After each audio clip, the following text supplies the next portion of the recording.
karena baru saja selesai daurah dengan teman-teman di Mojokerto, daurah talaki kitab kecil ya, atau apa ini, kutaib atau risalah kecil. At-Tibyan fima yajuzu min ad-du'a fi lailatin nisfi min Sya'ban. Baru saja selesai. Assalamualaikum warahmatullahi wabarakatuh. Bismillah. Alhamdulillah wassalatu wassalamu ala sayyidina Muhammadir Rasulillah wa ala alihi wa sahbihi wa mawalah wa la hawla wa la quwwata illa billah. Amma ba'd. Kita awali dengan bacaan suratul Fatihah. Biniyati taufiqi wa taysir wa biniyati qada'i jami'il hajati wad duyun wa biniyati shifa' wan nasr 'ala al-a'da' wa qabul ad-du'a wa nail kulli sul wa ru'yatir rasul syafa'atir rasul wa murafaqatir rasul fil akhirah wa ila asyrafin nabiyyin Muhammadir Rasulillah sallallahu alaihi wasallam wa ila masyayikhina lahumul Fatihah. A'udzu billahi minasyaitonir rajim. Bismillahirrahmanirrahim. Alhamdulillahi rabbil alamin arrahmanir rahim maliki yaumiddin iyyaka na'budu wa iyyaka nasta'in.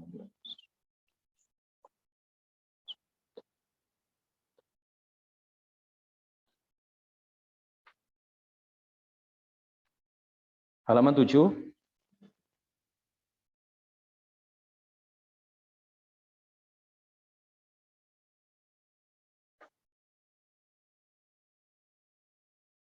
Halaman 7, paragraf ke-2. 1, 2, 3, 4, 5. 5 baris dari bawah. Pengarang buku ini mengatakan, untuk mendukung pendapatnya, ini contoh lain dari naql yang tidak amanah. Mengutip perkataan dengan tidak amanah.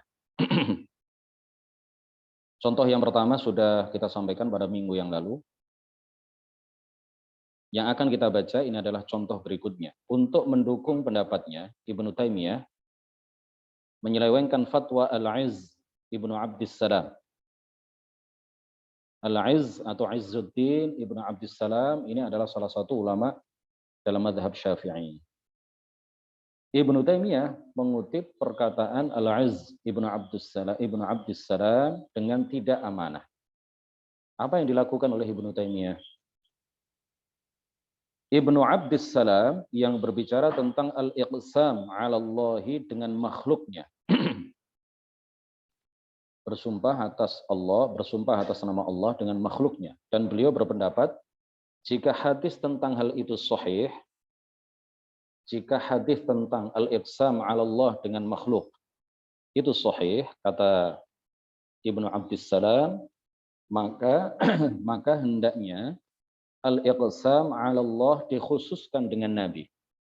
Maka hendaknya bersumpah atas nama Allah dengan makhluk itu, yang dimaksud makhluk ini, jika hadis tentang hal itu sahih, maka hendaklah bersumpah atas nama Allah dengan makhluk itu dikhususkan dengan Nabi, bukan dengan makhluk yang lain. Fatwa ini kemudian diselewengkan oleh Ibnu Taimiyah bahwa yang dimaksud oleh Ibnu Abdissalam adalah masalah tawassul yang hendaknya dikhususkan dengan Nabi saja.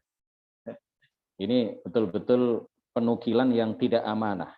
Mengutip perkataan ulama sebelumnya dengan khianah, dengan tidak amanah. Yang dibahas oleh Izzuddin Ibnu Abdissalam adalah tentang al-iqsam 'ala Allah bi makhluk, bersumpah atas nama Allah dengan makhluk. Jika kebolehan mengenai hal itu disebutkan di dalam hadis dan hadisnya sahih, seandainya hadisnya sahih kata beliau, maka hendaklah makhluk itu dikhususkan dengan Nabi, bukan makhluk yang lain. Tapi oleh Ibnu Taimiyah fatwa ini dipelintir. Fatwa ini kemudian digoreng sesuai dengan akidahnya, sesuai dengan apa yang dia kehendaki. Bahwa kutipan yang dilakukan oleh Ibnu Taimiyah terhadap apa yang difatwakan oleh Ibnu Abdissalam itu tidak dikutip secara benar. Ibnu Abdissalam membahas tentang al-iqsam 'ala Allahi bi makhluk, tetapi oleh Ibnu Taimiyah hal itu dipelintir menjadi apa? Bahwa tawassul itu hendaknya dengan Nabi saja. Kalau dengan selain Nabi tidak boleh katanya. Ini kan penukilan yang tidak aman.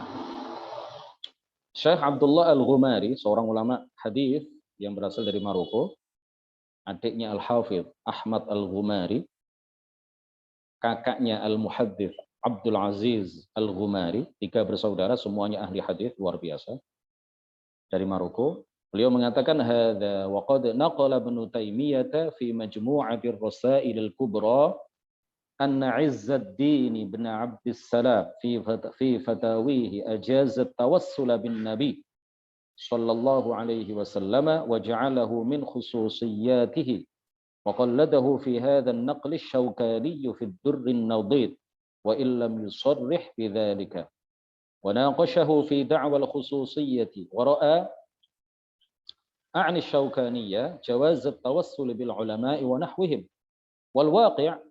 والواقع أن النقل المذكور غلط أو تحريف من ابن تيمية أو من ابن تيمية لأني قرأت الفتاوى الموصلية للعز بن عبد السلام فوجدت كلامه في الإقسام على الله بخلقه فهو الذي قال فيه أنه من خصوصية النبي صلى الله عليه وسلم لا مطلق التوسل الذي هو سؤال الله ببركة فلان أو جاهه فإن هذا لم يتعرض له وهكذا نقله أصحاب الخصائص كالحافظ السيوطي والقسطلاني وغيرهما مستدلين به على أن الإقسام على الله تعالى بالنبي صلى الله عليه وسلم من خصوصياته وهذا غير ما نحن فيه وهو التوسل إلى الله بجاهه مثلا بدون إقسام عليه.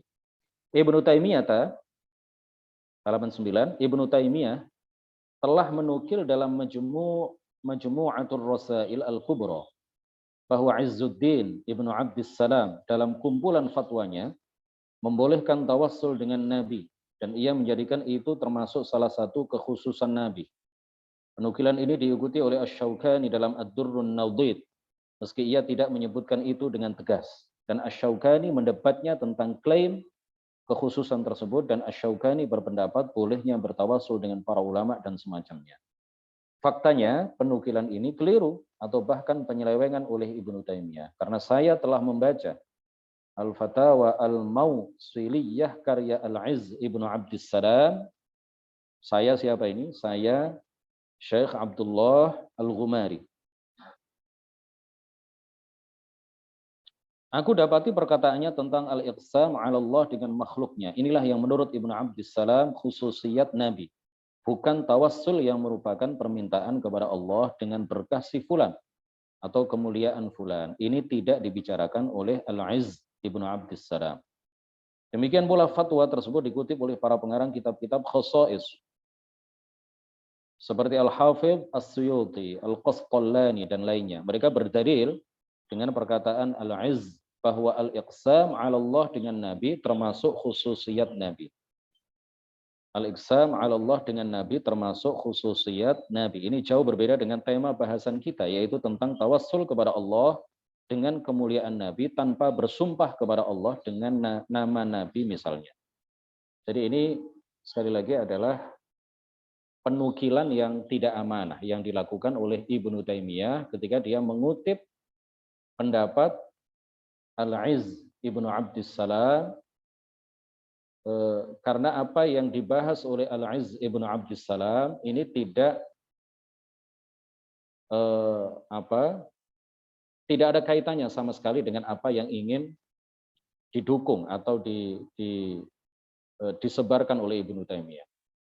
Jadi Ibnu Taimiyah mengutip secara khianat terhadap perkataan Al-Izz Ibnu Abdus Salam. Al-Izz Ibnu Abdus Salam, sebagaimana yang tadi kami sampaikan, beliau mengatakan seandainya ada hadis yang membolehkan al-iqsam 'ala Allah bi makhluk, bersumpah atas nama Allah dengan menyebut nama makhluk, seandainya itu hadisnya adalah sahih, maka hendaklah dikhususkan makhluk itu dengan Nabi, bukan dengan yang lain. Ini termasuk kekhususan Nabi.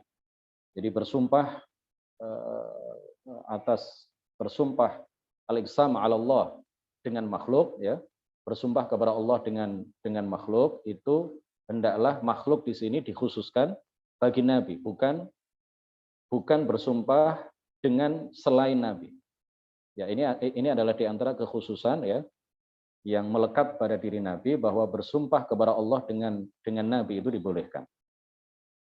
Nah, sementara Ibnu Taimiyah mengatakan secara tidak amanah, apa yang ingin dia sampaikan? Yang ingin dia sampaikan adalah tawassul itu boleh hanya dengan Nabi, tidak boleh dengan selain Nabi, kata dia.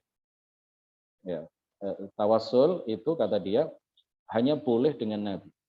Itu pun dengan kriteria tertentu, kata Ibnu Taimiyah, harus berada di hadapannya, tidak boleh di tempat lain, harus satu majelis dengan Nabi ketika beliau masih hidup. Kalau Nabi sudah meninggal, maka tidak boleh. Dan juga tidak boleh tawasul dengan selain Nabi, meskipun orang yang dijadikan wasilah itu sudah mencapai derajat wali. Nah, ini hoax ya. Hoax yang disebarkan oleh Ibnu Taimiyah yang melakukan kutipan dengan tidak amanah. C. Dalam penisbatan aqwal. Dalam penisbatan aqwal. Bagi yang baru bergabung, mohon maaf tadi telat ya.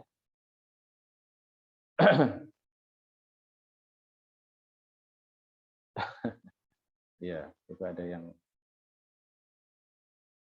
yang menyampaikan kalau sejak beli buku ini belum pernah dibuka. Dengan adanya kajian ini bisa dibaca bersama-sama. Ini tadi saya telat, mohon maaf. Jam 4 mestinya ya. Kata Mbak Aga tadi jam 4 sudah banyak yang masuk, tapi kemudian keluar lagi karena saya belum masuk.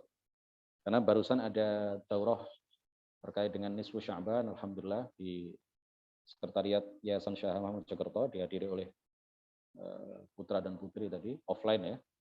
Insya Allah nanti akan disiarkan tunda di YouTube saya. Selesai jam 4. Mulai jam setengah 2, jam 2 lah ya, jam 2 kurang tadi. Selesai jam 4. C. Dalam penisbatan aqwal. Beberapa contoh. 1. Kasus Ibnu Taimiyah. Ibnu Taimiyah, saya baca catatan kaki di bawah ya. Ibnu Taimiyah adalah tokoh Hanabilah yang paling getol menyebarkan aqidah tajsim. Aqidah bahwa Allah adalah jisim. Aqidah bahwa Allah adalah benda yang memiliki bentuk dan ukuran. Aqidah yang menyatakan bahwa Allah Subhanahu wa ta'ala adalah benda yang terdiri dari bagian-bagian. Meyakini Allah adalah jisim, ini aqidah tajsim, aqidah kufur. Aqidah yang di luar ahli sunnati wal jamaah, di luar apa yang telah diajarkan oleh para ulama kita, para ulama ahli sunnati wal jamaah. Dulunya ia belajar fiqih Hambali, kemudian mempelajari hadis, kemudian menelaah buku-buku para filosof yang kafir. Maka ia mengambil dari golongan musyabbihah. Musyabbihah itu artinya orang-orang yang menyerupakan Allah dengan makhluk. Ia mengambil dari golongan musyabbihah aqidah-aqidah mereka, mengambil dari para filosof sebagian ajaran mereka yang kufur, seperti keyakinan bahwa jenis alam adalah azali bersama Allah. Namun Ibnu Taimiyah menyembunyikan diri bahwa ia sependapat dengan para filosof. Sebaliknya ia mengecoh orang dengan kedok ulama atau syekhul hadis. Ya, Ibnu Taimiyah itu seringkali mengatakan ini adalah pendapat yang dikatakan oleh para ulama salaf, padahal tidak demikian. Padahal itu adalah pendapat para filosof yang kafir. Kita kembali ke atas, baris pertama. Ibnu Taimiyah dalam karya-karyanya selalu menisbatkan pendapatnya kepada para ulama salaf. Menisbatkan, menyandarkan pendapatnya kepada para ulama salaf. Ini adalah pendapat para ulama salaf. Saya hanya mengutip dari mereka. Saya hanya menyebarluaskan apa yang mereka ajarkan. Seringkali Ibnu Taimiyah mengatakan seperti itu di buku-buku karangannya.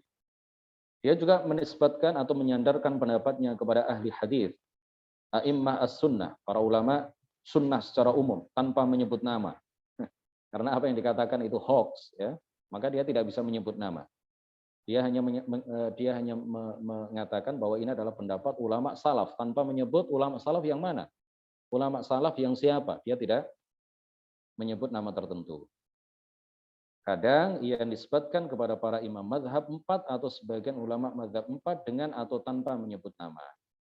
Seringkali Ibnu Taimiyah sengaja menyebutnya secara global, secara umum, tanpa menyebut nama, karena memang dia tidak bisa membuktikan hal itu. Dan sering dia menyebut beberapa nama dan pada kenyataannya nama yang disebut tidak terbukti berpendapat sama dengan Ibnu Taimiyah. Seringkali tidak menyebut nama, kalaulah terkadang dia menyebut nama, terbukti oleh para ulama setelahnya, nama yang dia sebut itu pendapatnya tidak sejalan dengan apa yang dia katakan atau apa yang dia tulis.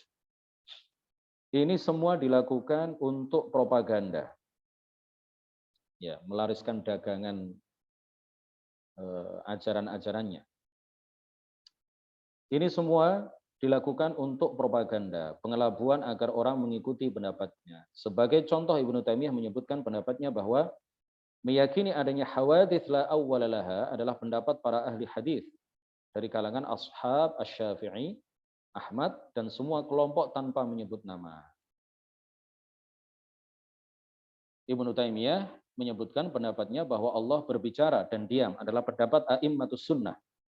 Wal'iyadu billahi ta'ala. Mungkin bagi kita yang belum sering mengkaji kajian-kajian terkait dengan akidah, perlu saya jelaskan. Hawadits la awwala laha. Hawadits itu artinya jamak dari hadits. Al-hawadits jam'u hadits. Hadits itu artinya sesuatu yang didahului dengan ketiadaan. Sesuatu yang didahului dengan ketiadaan atau sesuatu yang awalnya tiada kemudian menjadi ada, yaitu apa? Makhluk. Dia meyakini hawadits la awwala laha. Adanya makhluk yang tidak bermula. Adanya makhluk yang tidak memiliki permulaan. Dia mengatakan bahwa bentuk makhluk itu memiliki permulaan, tetapi jenis makhluk, jenisnya itu kata dia tidak memiliki permulaan. Nah, dengan sebab akidahnya yang bertentangan dengan ayat huwal awwalu, hanya Allah yang tidak memiliki permulaan, dia dikafirkan oleh para ulama. Baik pada masanya maupun pada masa-masa setelahnya. Ya, kadang-kadang orang Wahabi, kita jelaskan, Ibnu Taimiyah berpendapat bahwa jenis alam itu tidak ada permulaannya. Orang-orang Wahabi, enggak mungkin lah Ibnu Taimiyah mengatakan seperti itu. Orang Wahabi kemudian mengutip ayat huwal awwalu, Allah, hanya Allah yang tidak memiliki permulaan, kata orang Wahabi. Enggak mungkin Ibnu Taimiyah sebagai tokoh yang pakar dalam berbagai bidang keilmuan, dia mengatakan seperti itu. Ketika kita tunjukkan bahwa Ibnu Taimiyah betul-betul meyakini seperti itu, menulis seperti itu, di 7 dari karyanya, 7 karyanya, bukan kita kutip dari orang yang mengutip dari Ibnu Taimiyah, tidak. Kita kutip langsung dari buku-buku Ibnu Taimiyah. Bahwa dia memang berpendapat seperti itu, barulah orang Wahabi kemudian, itu mungkin salah cetak, itu mungkin salah tulis, itu mungkin sudah diselewengkan, dan lain sebagainya. Bukti kuat, bukti sudah kita sodorkan ke hadapan mereka, karena tidak sesuai dengan ekspektasi mereka, tidak sesuai dengan harapan mereka. Mereka mengira bahwa Ibnu Taimiyah adalah seakan-akan dia adalah Al-Quran berjalan, hadis berjalan. Apa yang dia katakan pasti sesuai dengan Al-Quran dan hadis. Karena ini tidak sesuai, bukti yang kita sodorkan kepada mereka tidak sesuai dengan apa yang mereka harapkan. Makanya kemudian mereka dengan dalih macam-macam, mereka mengatakan ini mungkin salah cetak, ini mungkin salah, ini mungkin sudah diselewengkan buku-buku ini, dan lain sebagainya. Ibnu Taimiyah menyebutkan pendapatnya bahwa Allah berbicara dan diam adalah pendapat a'immatus sunnah wal'iyadu billahi ta'ala. Ya, ini tentu adalah juga pendapat yang sangat bertentangan dengan ijma' para ulama ahli sunnati wal jamaah. Ibnu Taimiyah mengatakan apa? Kalau yang pernyataan dia hawadits la awwala laha, ini salah satunya disebutkan di dalam apa? Salah satu kitab karangan dia, Minhaj as-Sunnah an-Nabawiyah. Kemudian pendapat yang menyatakan bahwa pendapat Ibnu Taimiyah yang menyatakan bahwa Allah berbicara dan diam. Allah berbicara dan diam. Ya, ini adalah perkataan Ibnu Taimiyah yang dia katakan di dalam salah satu kitab karangannya, Majmu'ah Tafsir Sitti Suwar. Di situ disebutkan halaman 311. Dan anehnya dia nisbatkan pendapatnya itu kepada a'immatus sunnah, kepada para ulama hadis. Ya, padahal nggak ada satupun ulama hadis yang mengatakan seperti itu. Ibnu Taimiyah dan para pengikutnya menyebutkan pendapat mereka bahwa neraka akan punah. Ya, Ibnu Taimiyah mengatakan bahwa neraka akan punah. Ini dibantah habis-habisan oleh para ulama pada masanya dan para ulama setelah masa Ibnu Taimiyah. Bahkan Al-Hafidh, seorang pakar hadis, pakar fikih bermadzhab Syafi'i, Al-Imam yang hidup satu zaman dengan Ibnu Taimiyah, Al-Imam Taqiyuddin As-Subki. Punya anak namanya Tajuddin As-Subki. Dua-duanya ulama besar, ya. Tapi At-Taqi As-Subki atau Taqiyuddin As-Subki dikatakan oleh para ulama sudah mencapai derajat mujtahid mutlak. Tetapi beliau masih mengatakan saya bermadzhab Syafi'i. Beliau bahkan mengarang kitab khusus untuk membantah apa yang dikatakan oleh Ibnu Taimiyah bahwa neraka itu akan punah. Beliau memberikan judul kitab itu dengan nama Al-i'tibar bi baqa'il jannati wan nar. Al-i'tibar bi baqa'il jannati wan nar. Disebutkan di situ ada sekitar 60 ayat. Ada sekitar 60 ayat yang semuanya menjelaskan bahwa surga dan neraka itu kekal dan tidak akan punah. Sedangkan Ibnu Taimiyah dan para pengikutnya mengatakan bahwa neraka akan punah dan mereka menyebut, Ibnu Taimiyah dan para pengikutnya menyebut itu adalah pendapat yang mereka kutip dari atau itu adalah pendapat yang mereka nisbatkan kepada, kata mereka, Umar Ibn Khattab, Ibnu Mas'ud, Abu Hurairah, Abu Sa'id, dan lainnya. Wal'iyadu billahi ta'ala. Ini tentu tidak benar, ya. Tentu tidak benar. Syekh Abdullah Al-Harari menegaskan, bisa dilihat apa yang beliau katakan ini di Al-Maqalatus Sunniyah fi Kashfi Dhalalat Ahmad Ibn Taimiyah. 500 halaman, sekitar 500 halaman. Dan akan terbit jilid 2, insya Allah. Saya nggak tahu kapan. Sekitar 500 halaman, kitab yang sangat bagus, dan sudah selesai diterjemahkan oleh akhuna Al-Fadil, Dr. Khalil, ya, Abu Fatih. Sudah diterjemahkan, komplit. Mulai awal sampai akhir. Saya juga belum lihat bukunya. Masya Allah. Syekh Abdullah Al-Harari menegaskan, "Fanzuru kaifa iftara ka'adatihi hadhihi al-maqulata al-khabithata 'ala a'immatil hadith. Wa hadha syai'un infarada bihi wa wafaqa bihi mutaakhiri al-falasifati. Lakinnahu taqawwala 'ala a'immatil hadith wal fuqaha'i min ashabi Syafi'i wa Ahmad wa ghairihim. وافترى عليهم ولم يقل أحد منهم ذلك لكن أراد أن يروج عقيدته المفترات بين المسلمين على ضعاف الأفهام ويربأ بنفسه عن أن يقال إنه وافق الفلاسفة في هذه العقيدة." Lihatlah bagaimana Ibnu Taimiyah berdusta seperti kebiasaannya. Secara tegas. Secara tegas, Syekh Abdullah mengatakan di dalam kitab Al-Maqalatus Sunniyah, lihatlah bagaimana Ibnu Taimiyah berdusta seperti kebiasaannya. Menisbatkan, menyandarkan pendapat yang keji ini kepada para ulama hadis. Pendapat apa itu? Pendapat yang menyatakan bahwa neraka akan punah. Neraka tidak kekal. Padahal pendapatnya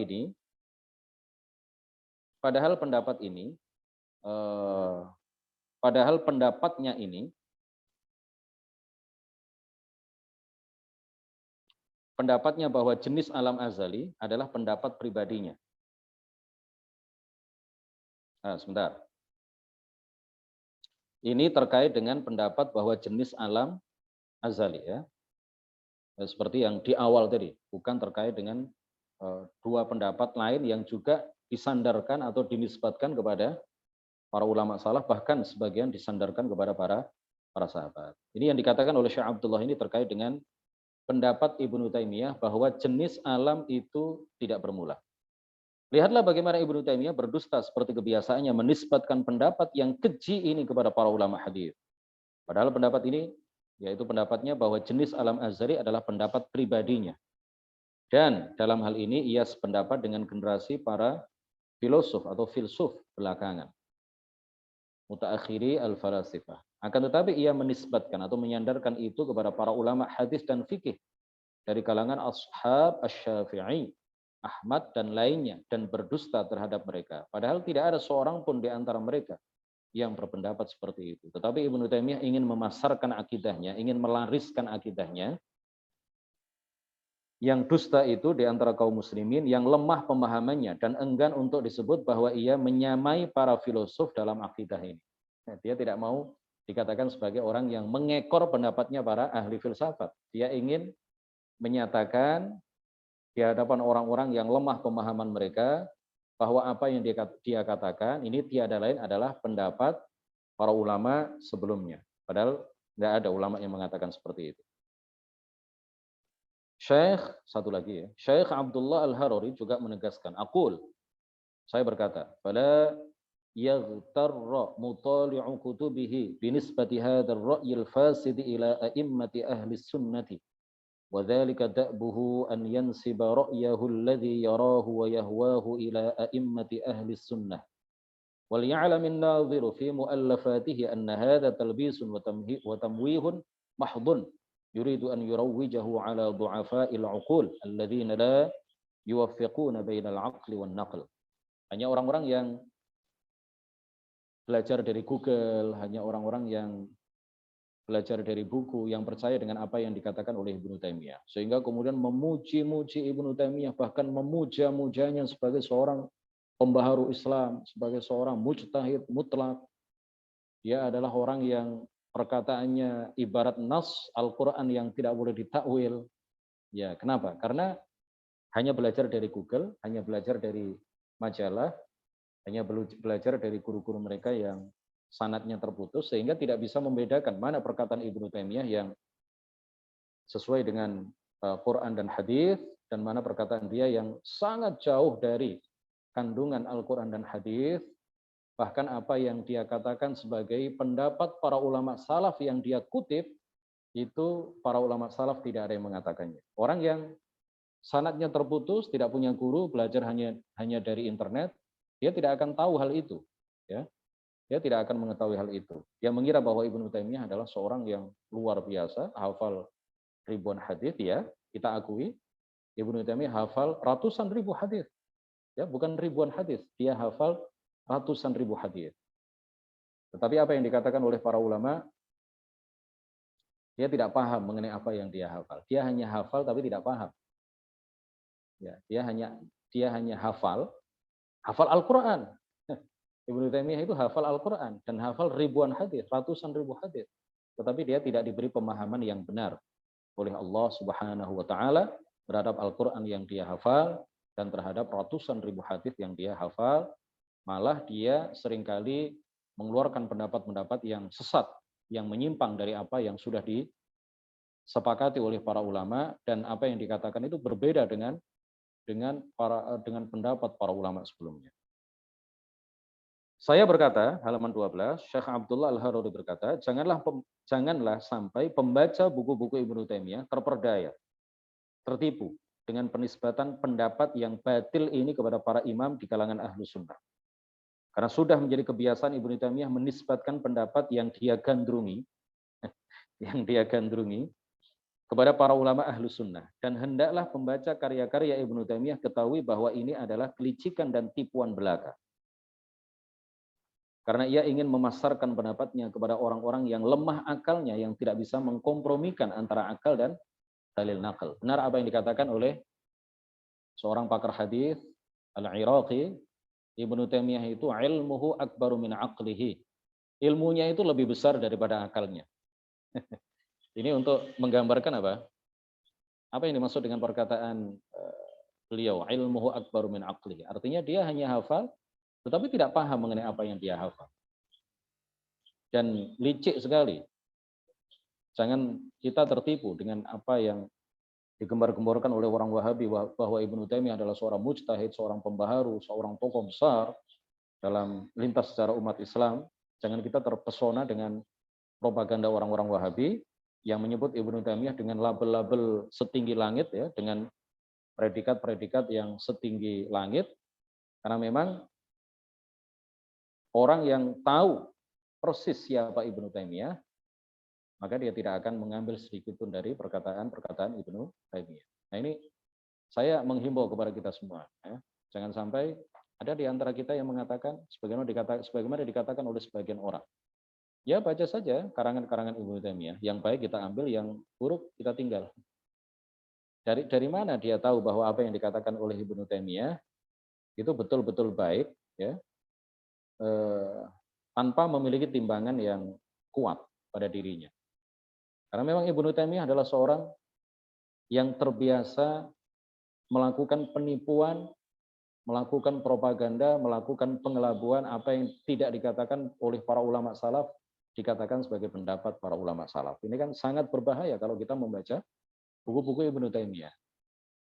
Ya, tidak amanah di dalam mengutip, menukil dan menisbatkan pendapat kepada orang-orang yang betul-betul memiliki pendapat seperti itu. Dia menyandarkan pendapat kepada para ulama salaf, ternyata para ulama salaf setelah diteliti dengan cermat tidak ada yang berpendapat seperti itu. Nah, ini yang berbahaya bagi kita semuanya untuk membaca buku-buku karangan Ibnu Taimiyah.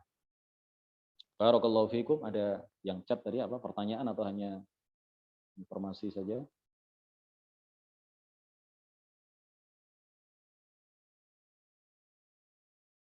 Ustadz, itu Ibnu Taimiyah awalnya agamanya apa sih Ustadz? Apa alirannya Ustadz? Dia mengaku Islam, dia bahkan juga mengaku ahlu sunnati wal jamaah. Ya, intinya itu tadi ya, bahwa Ibnu Taimiyah tidak bisa dipercaya di dalam nukilan-nukilannya, di dalam kutipan-kutipannya. Jangan sampai kita membaca karya-karya tulisan Ibnu Taimiyah, karena masih banyak sekali kitab-kitab ahli sunnah yang lain yang dikarang oleh para ulama yang terpercaya. Barakallahu fikum. Nuhallil wa nusalli ala nabi. Sekali lagi mohon maaf telat ya. Tadi katanya banyak yang masuk, keluar lagi karena dikira tidak jadi.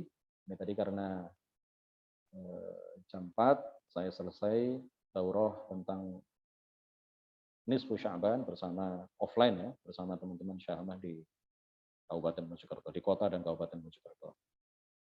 Nuhallil wa nusalli ala nabi. La ilaha illallah. Allahumma salli ala sayyidina Muhammad wa ala alihi wa sahbihi wa sallim. Rabbi ighfirli wa liwalidayya wa lil mu'minina wal mu'minat. Assalamualaikum warahmatullahi wabarakatuh.